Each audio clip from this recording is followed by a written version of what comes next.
Today, we're diving into a fascinating and often overlooked aspect of the Wild West. Its prisons. From notorious inmates to brutal conditions, let's explore what life was truly like behind bars during this tumultuous period in American history. Number 1. Construction and infrastructure. Wild West prisons were fascinating architectural feats, reflective of their era's rugged and resourceful spirit. Most prisons were constructed using locally available materials, emphasizing functionality and durability.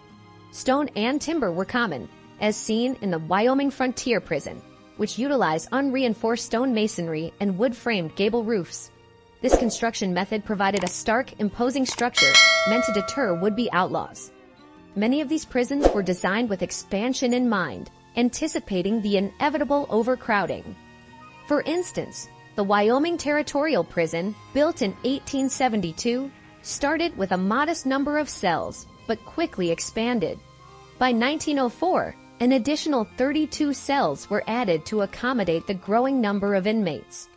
This expansion often included enhancements in the infrastructure, such as improved heating systems, and the addition of modern amenities like hot running water by the 1950s. The layout of these prisons typically included multiple cell blocks, a central administrative area, and various workspaces. Inmates were often put to work in prison industries, producing goods such as brooms, textiles, and even license plates. This not only provided a source of revenue for the prison, but also helped to occupy the inmates' time and reduce idleness, which could lead to unrest. Security was a major concern, leading to the construction of maximum security blocks for the most dangerous prisoners. These areas featured reinforced cells and heightened surveillance. The design also included solitary confinement cells, which were used as a form of punishment and to manage inmates who posed a threat to others.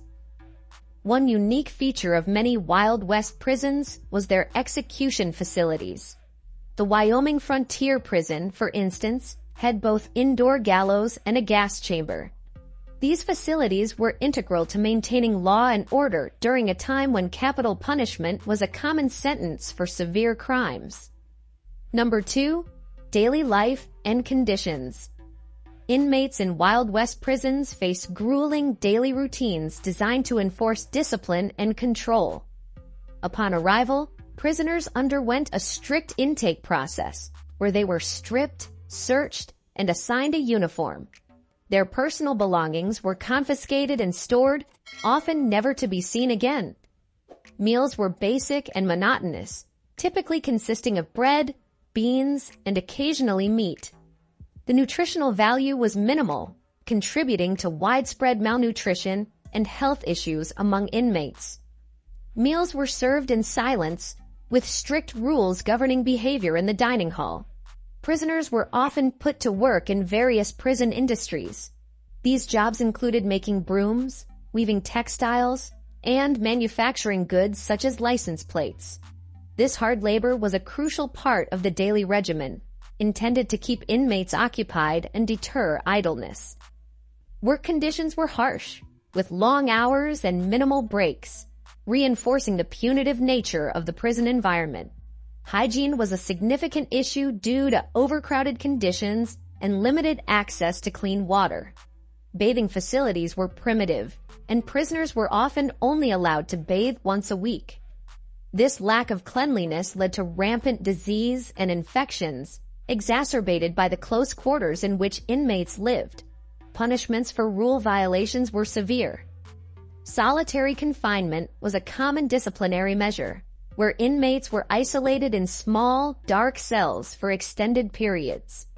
Other punishments included physical labor, such as breaking rocks or performing grueling manual tasks. In some cases, physical punishment, such as flogging, was used to maintain order. Prisoners also faced mental strain. The strict, monotonous routine, coupled with harsh punishments, created a psychologically taxing environment. Mental health care was non-existent, leaving inmates to cope with their stress and despair alone. Interactions with the outside world were highly restricted. Communication with family and friends was limited to occasional, heavily monitored letters. Visits were rare and strictly supervised, adding to the sense of isolation and despair. Number 3. Notable inmates. Wild West prisons housed a plethora of infamous and colorful characters whose notoriety only added to the legend of the Old West. Butch Cassidy, born Robert Leroy Parker, is one of the most famous inmates of the Wyoming Territorial Prison. Cassidy was part of the Wild Bunch gang and was incarcerated for 2 years for stealing horses. His charm and intelligence reportedly earned him a friendly relationship with the prison warden, making his time behind bars somewhat unique. Tom Horn, another notable inmate, was known for his work as a Pinkerton detective and his reputation as a skilled tracker and sharpshooter. However, Horn's methods were often brutal, leading to his imprisonment and eventual execution for the murder of Willie Nickel, a young boy. His trial and hanging are still subjects of controversy and debate. Etta Place, a female outlaw associated with the Wild Bunch, also spent time in prison. Her connection to Butch Cassidy and the Sundance Kid, along with her mysterious disappearance, has made her a subject of fascination and speculation. Little is known about her life post-incarceration, adding to her enigmatic legacy. Another intriguing figure was Big Nose George Parrott, an outlaw known for his involvement in train robberies and horse theft. Captured after a botched robbery, Parrott's escape attempt from jail was thwarted, leading to his lynching by an angry mob. His body was later used for medical research, and his skull became a bizarre local artifact. Bill Miner, known as the Gentleman Bandit, was famous for his polite demeanor during robberies. He served time in several prisons, including the New Mexico Territorial Prison, for his involvement in train and stagecoach robberies. Miner's courteous nature and repeated escapes from prison contributed to his legendary status. These notable inmates not only highlight the diversity of characters that populated the Wild West, but also reflect the harsh realities and the often brutal justice system of the time. Their stories continue to captivate and intrigue, providing a vivid glimpse into the lawlessness and rugged individualism that defined the era. Number 4. Methods of punishment and execution. Punishment in Wild West prisons was designed to be a deterrent, often brutal and unforgiving. One common method was hard labor, where inmates were forced to perform grueling tasks such as breaking rocks, constructing roads, or working in prison industries like textile manufacturing. This labor was not only a form of punishment, but also a way to offset the costs of incarceration. Solitary confinement was another prevalent punishment. Inmates were placed in small, dark cells for extended periods, isolated from any human contact. These cells were often referred to as dark holes due to their lack of light and ventilation. This form of punishment was used to break the spirit of prisoners and enforce strict discipline within the prison walls. Corporal punishment was also employed. Whipping posts were a common sight in prison yards, and flogging was used as a punishment for various infractions. This brutal method aimed to inflict physical pain as a deterrent against misbehavior.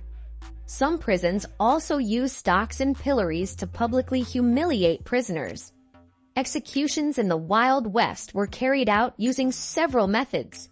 Hanging was the most common, often conducted publicly to serve as a warning to others. Indoor gallows were installed in some prisons to facilitate executions in a more controlled environment.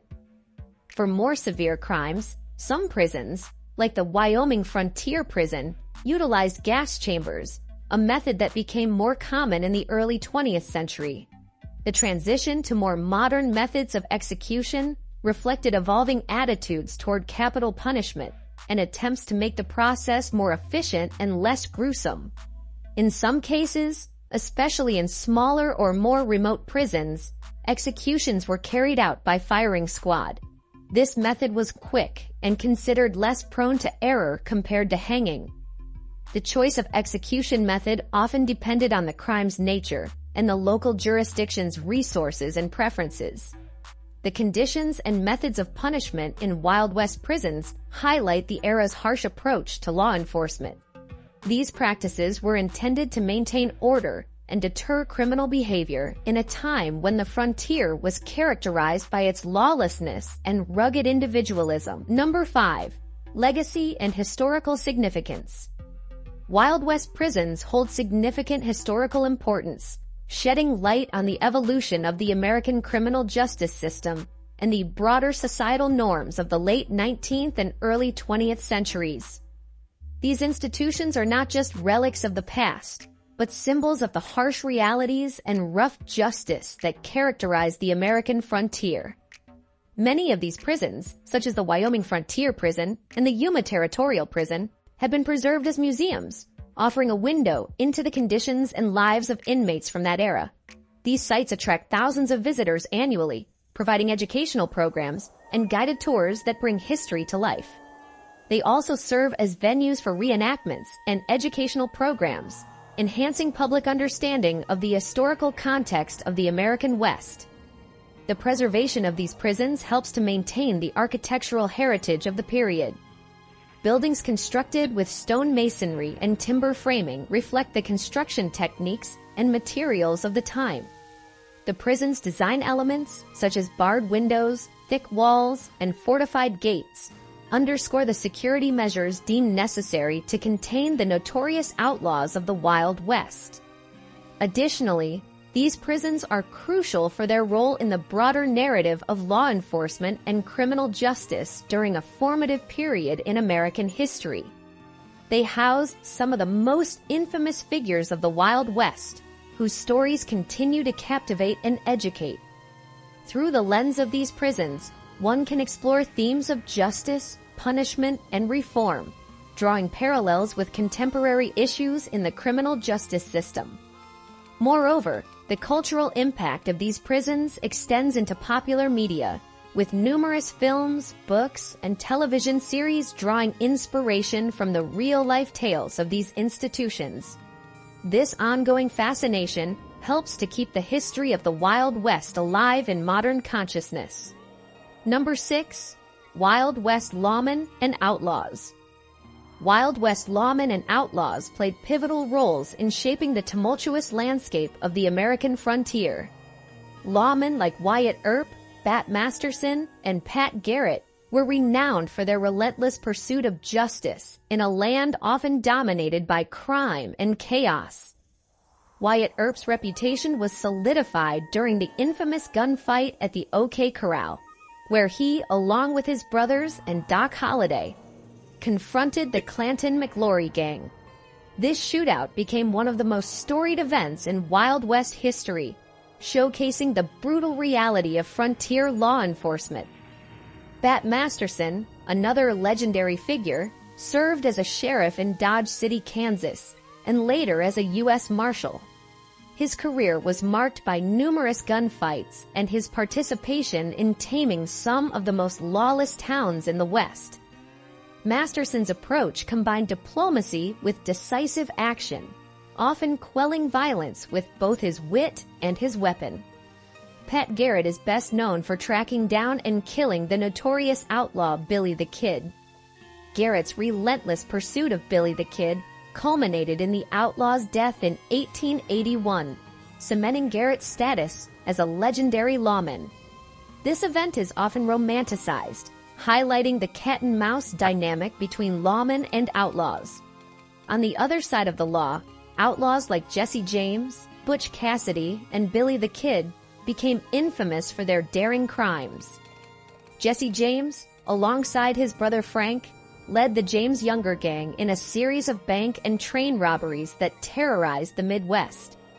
James's life of crime and his eventual assassination by a member of his own gang epitomized the violent and treacherous nature of the outlaw life. Butch Cassidy and the Sundance Kid, leaders of the Wild Bunch gang, orchestrated numerous robberies across the West. Their exploits, including the dramatic escape to South America, have been immortalized in films and literature. The duo's charisma and cunning tactics made them legendary figures, embodying the outlaw spirit of the Wild West.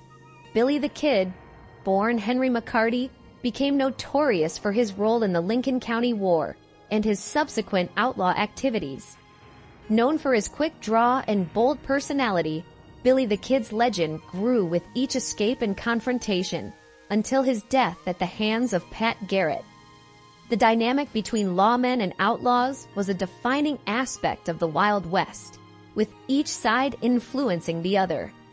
The stories of their confrontations and the individuals involved continue to captivate and inform our understanding of this iconic period in American history.